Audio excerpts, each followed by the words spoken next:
Police और rangers का रात गए इस्लामाबाद के डी चौक पर ऑपरेशन पीटीआई के कारकुनों को मुंतशिर कर दिया।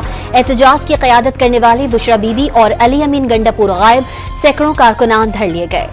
पीटीआई का एहतजाज खत्म होने के बाद इस्लामाबाद में मामूलाती जिंदगी बहाल हो गए। डी चौक से कंटेनर्स की मुंतकली शुरू, सफाई सुथराई जारी।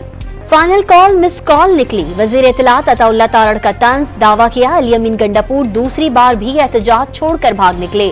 तहरीक इंसाफ पर पार्लियामेंट पर कब्जे और अहम शख्सियात को निशाना बनाने की साजिश का इल्जाम। पाकिस्तान स्टॉक एक्सचेंज में कारोबार के आगाज पर तेजी, 3600 से जायद पॉइंट्स का इजाफा, 98,000 की नफसियाती हद अबूर कर गया। वजीर आला पंजाब मरियम नवाज का इंतशार पसंदों का साथ न देने पर सूबे के अवाम से इजहार तशक्कुर, पंजाब भर में रास्ते खोलने का हुक्म दे दिया।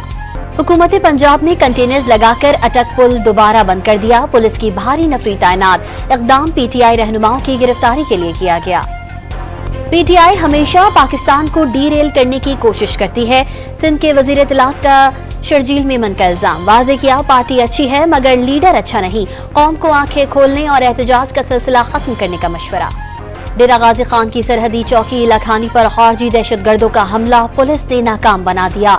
25 से 30 खारजी जान बचाकर फरार हो गए। साहिवाल की तहसील कसोवाल के करीब नेशनल हाईवे पर कार और मोटरसाइकिल ट्रॉली में तसादुम, एक शख्स जान बहक, खवातीन समेत 6 अफराद जख्मी हो गए। कोयटा में मकामी ताजिर का अगवा होने वाला बेटा 12 रोज गुजरने के बावजूद बाजियाब ना हो सका। लवाहिकीन का यूनिटी चौक पर धरना 12वें रोज में दाखिल, बच्चे की बाजियाबी तक एहतजाज जारी रखने का ऐलान। और इजराइल और हिजबुल्लाह के दरमियान जंगबंदी पर अमल दरामद शुरू हो गया। अक़वाम मुत्तहिदा और आलमी इदारे सेहत का जंगबंदी मुआहदे का खैर मकदम, फरीक़ैन मुआहदे पर अमल दरामद यकीनी बनाएं, एंटोनियो गुतरेस की अपील।